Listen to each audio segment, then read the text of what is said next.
Whenever the laws of any state are broken, a duly authorized organization swings into action. It may be called the state police, state troopers, militia, the rangers, or the highway patrol. These are the stories of the men whose training, skill, and courage have enforced and preserved our state laws.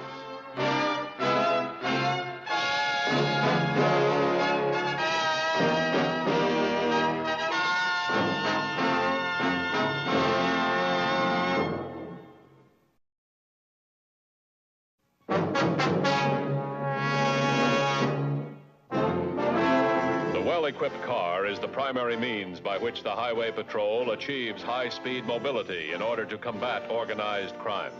A patrolman would no more abandon his car than his gun. And yet, on July 22nd, a migrant worker proceeding along Highway 15 came upon a patrol car, engine running, keys in the ignition lock, but empty. The citizen hurried to telephone his strange discovery to Highway Patrol headquarters. Check the radio log. Allard was in contact up to 12 o'clock. Well, the sergeant says he was on regular detail, no special orders. Let's find out for ourselves. Come on.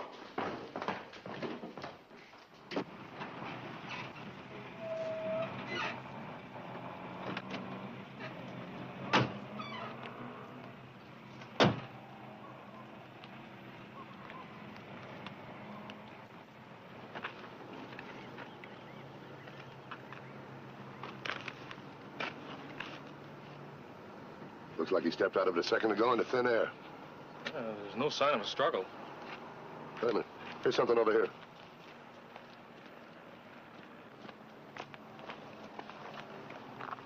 Tire tracks. In a hurry to get away. Get the evidence, kid. I want an impression of these tracks.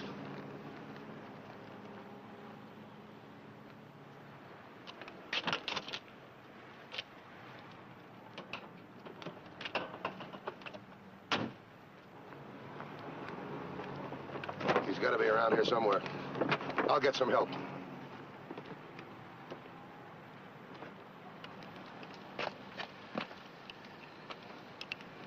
$21.50 to headquarters. Headquarters, bye. Allard's car in reported position. Send someone down to check it for fingerprints. Also, all available units for search party. Send Allard's picture to the newspapers. Ask TV and radio to broadcast a description. 10-4? 10-4.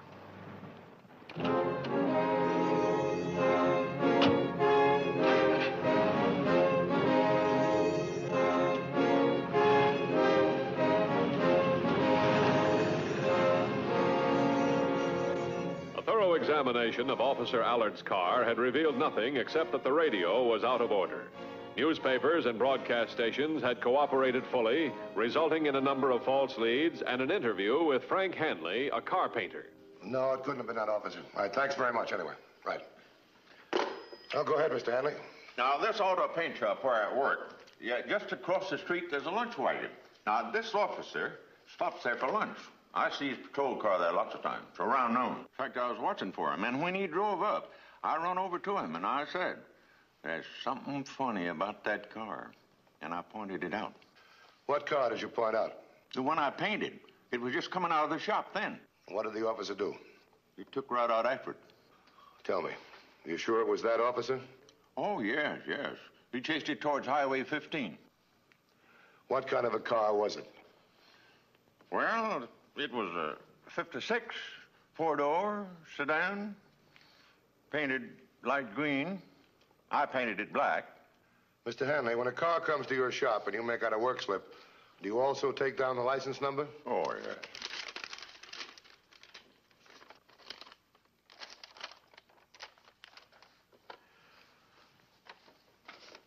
DMV, please. This is Mathews, Highway Patrol. Get me a 2829 and license number 2 Nora 57516. Repeat, 2 Nora 57516, right? Did you get a good look at the guy that picked up the car? You know, that's another reason I suspicioned him. When he come in, he had a bandage on one side of his face, and he kept that side towards me. Said his car needed a paint job. No, that car didn't need no paint job. All right, go ahead. What, a green 1956 four-door sedan. Registered to who? Theo Nielsen? Let me have the address, will you? Theo Nielsen Bookshop, 921 Main Street. Right, thanks very much. You've been a great help. Would you mind waiting? I'll send one of the boys in to take your statement. Yeah, sure. Thanks a lot. Yeah.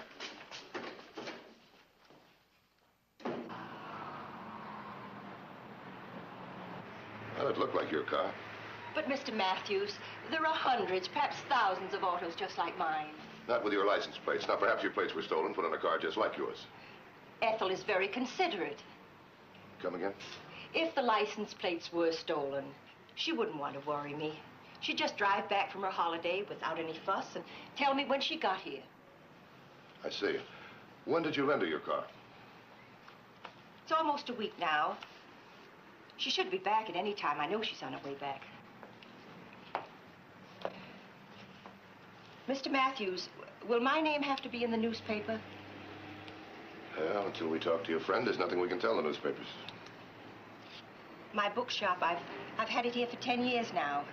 And my customers. I wouldn't want my name to be in the newspapers, Mr. Mathews. It would be too embarrassing. Miss Nielsen, there's a man missing, perhaps murdered. It's horrible. Yeah. Oh, by the way, we're going to have to pick your friend up on the highway and question her. We can't wait till she gets here. Mr. Mathews. Larry.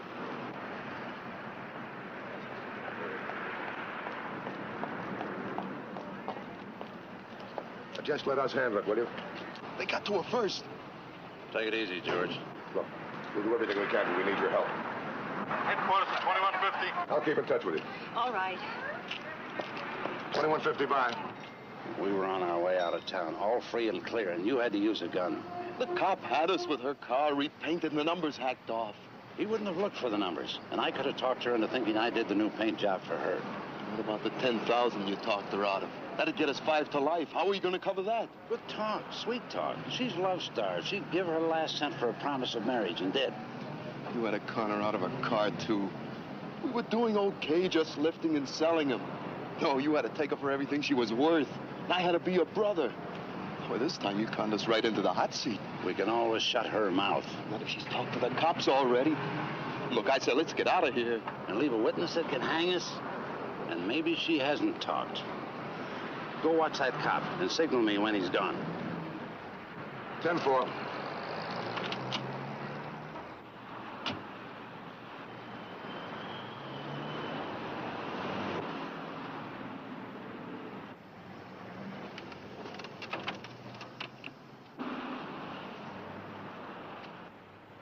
Oh, Larry, thank heaven you called. What's the matter? Where's your brother? What is he mixed up in? Larry, a policeman was here. He says my car has something to do with the missing officer we've been reading about. Didn't he ask to look at your car? I lied, Larry. I told him I'd loaned it to a friend. But you didn't lie, dear. I'm your friend. And more, I hope. Theo, the police have made a mistake because, well, you see, I've already gotten your car. Oh, Larry, you have, thank heaven. Now, listen carefully, Theo, dear. Your auto's in a used car lot here in town. My brother sold it to the dealer. I'm going down now to buy it back for you.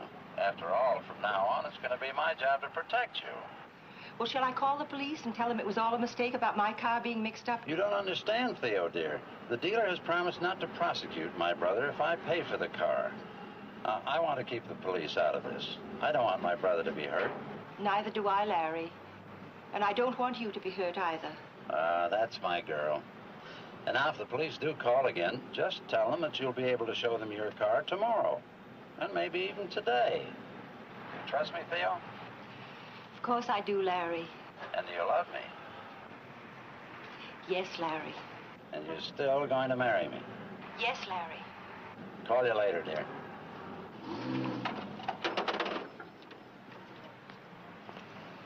Well, what do we do now?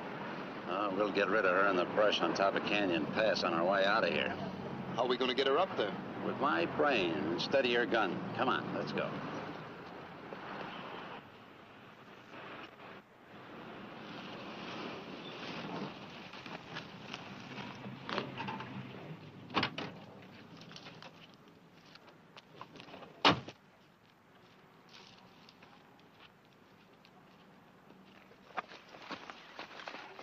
They sure did a good job of burning this one, didn't they? You sure did. The description seems to check with the one Hanley gave us. What about the license numbers? Plates are gone. Fingerprints? Not a one. Is Dorsey here? Yeah, he's over there checking in the brush.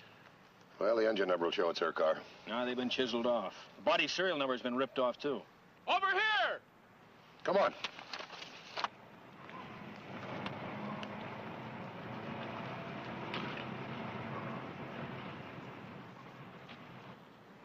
Allard.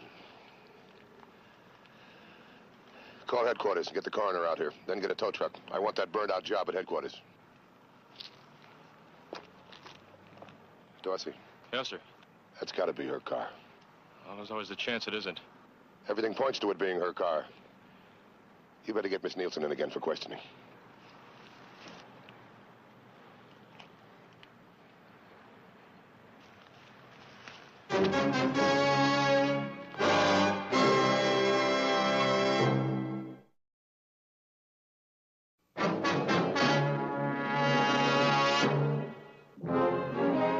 Nielsen could not be linked to the burned-out car by the numbers on the engine, body, or license plates. They had all been obliterated.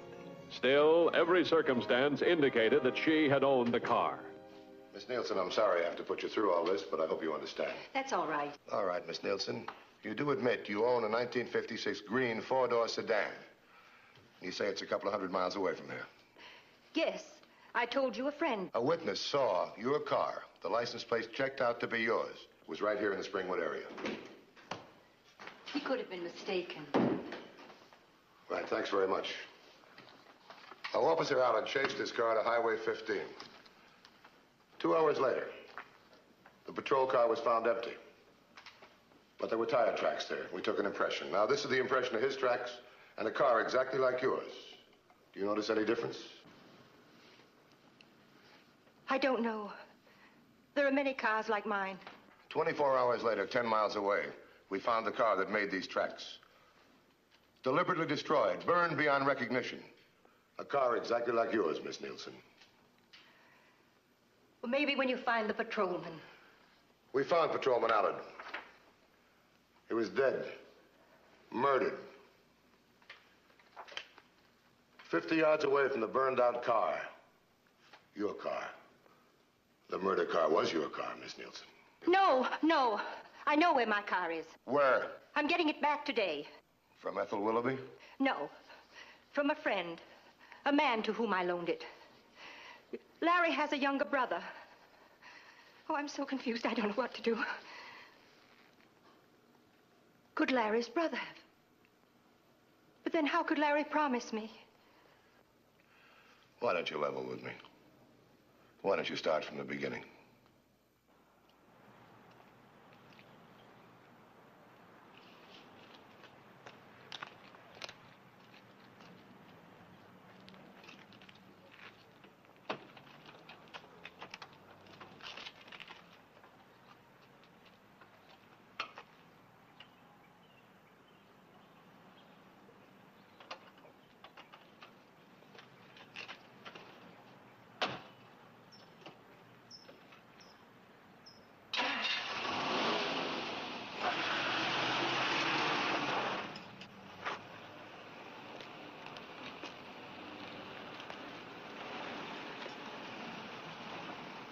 $19.56, light green sedan. She'll never know the difference.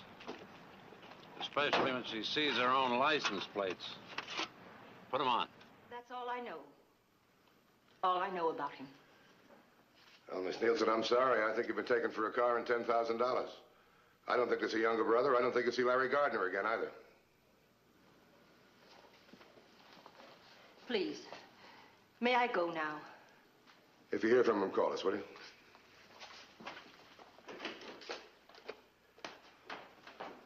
This is Mathews. Will you run a make on Larry Gardner? Oh, he's about 50, tall and gray. Wanted for forgery, bunco, and car theft. Check Larry Gardner, Gardner Lawrence, and Larry Lawrence. Ring it out, will you? Right, thanks.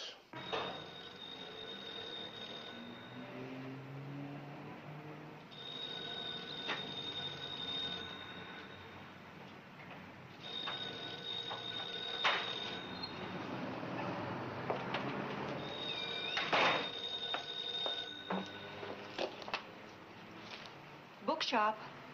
Oh, Theo, dear, where have you been? I've called you several times. I have your car. Do you really have my car? Of course, I'm looking right at it. But Theo, the dealer wants you to sign the contract of repurchase. You'll have to come down here after you close your shop for the night. About 6 o'clock? Which dealer? Oh, the used car lot where Maine runs into Highway 15. You know the one. All right? Your car is in perfect condition. There's not a mark on it. All right. 6 o'clock, Main and the highway. Yes, dear.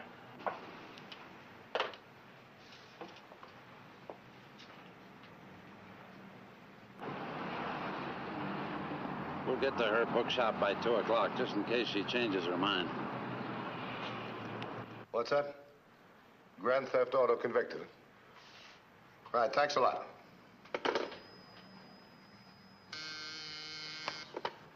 Yeah? Okay. Miss Nielsen, Mr. Mathews. He just called, Mr. Mathews. He says he has my car. Has he or hasn't he? No, he hasn't, believe me. We've got a report on a man who fits Gardner's description exactly. Larry Gardner, alias Harold Lawrence. Now, wait a minute, I'll get the paper here. New York, commercial auto theft. Texas, bunco car deal, 5 years, state penitentiary. Illinois, auto theft, 2 years, state pen. There's a lot more, Miss Nielsen. A whole lot more. Miss Nielsen. Hello. Hello, Miss Nielsen. I heard.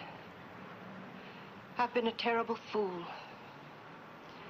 I won't meet him, of course. Does he want you to meet him? He says my car is in a used car lot at Main and the highway. He asked me to meet him there. When? At 6 o'clock when I close the shop. But I won't go. I don't ever want to see him again. Well, you could help us by meeting him. But why? He's made a terrible fool of me. Robbed me. He's also suspected of murder. Does he know you've told me about him? I didn't tell him. All right, then he'll meet you. All you have to do is show at the parking lot. Then we can nab him. All right. I'll meet him. Now, you'll be well guarded. Now, act as usual. Close the shop at the usual time, then walk over to Highway 15. It's only a few blocks. And remember this. One of us will be near you at all times. All right, Mr. Mathews. Thanks.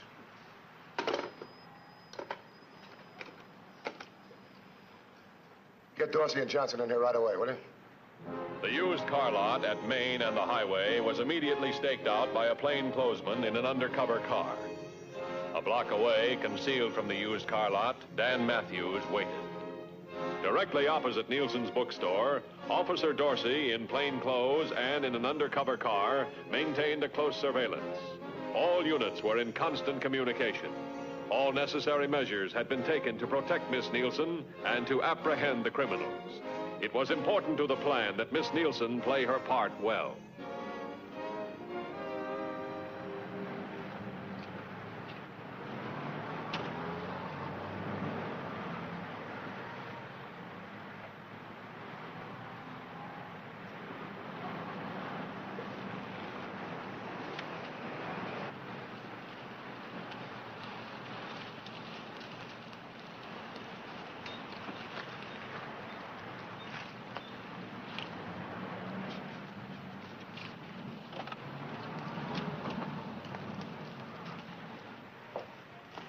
Hello. Hello. Just to let you know we're here. We will be for about the next 5 hours. I'm parked right across the street. If you need me, just give me a sign. So,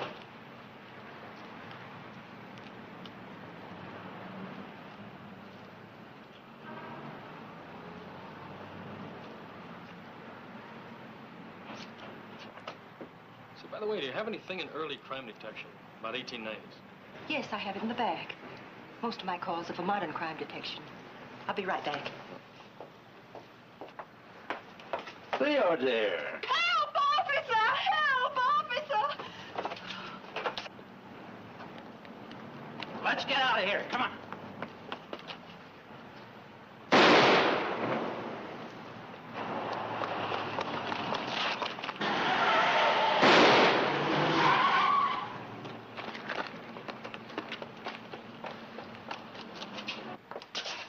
You all right, Miss Nielsen? Yes.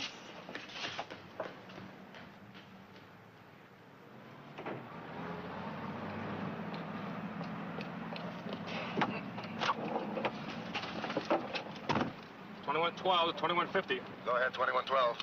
Gardner and accomplice making getaway from Nielsen's bookstore, 1956, light green four-door sedan.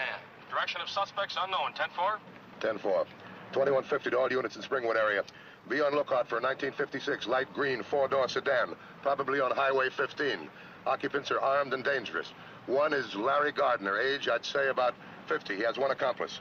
Now, 3244, you search east on Highway 25. 4220, search west on Highway 25. 10-4?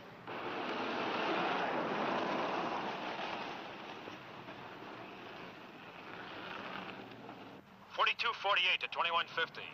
Go ahead, 4248. 4248, 10 miles south of Springwood, on top of Canyon Pass. 1956 light green four-door sedan. Approximately 3 miles below me, approaching from Springwood.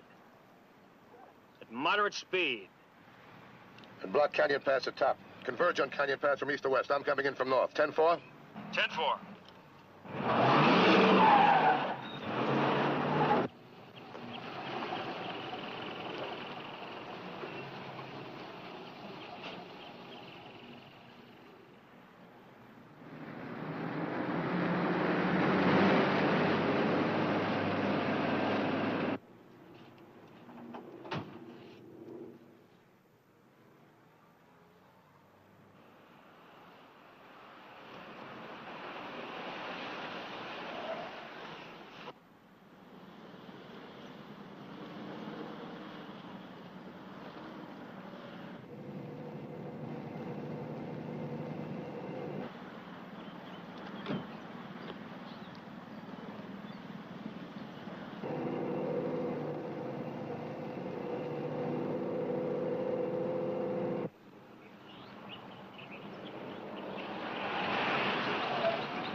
To 2150.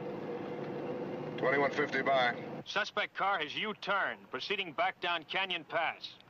10-4.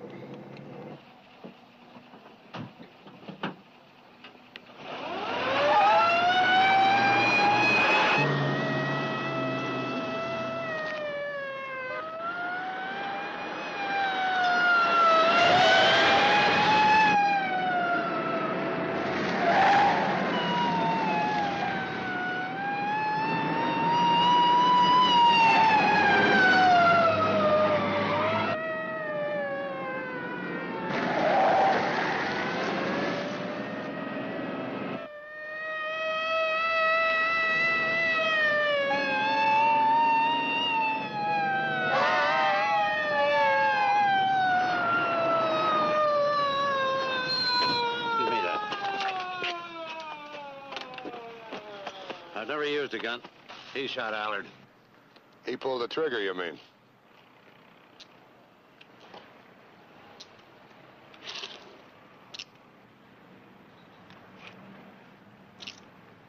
All right, move.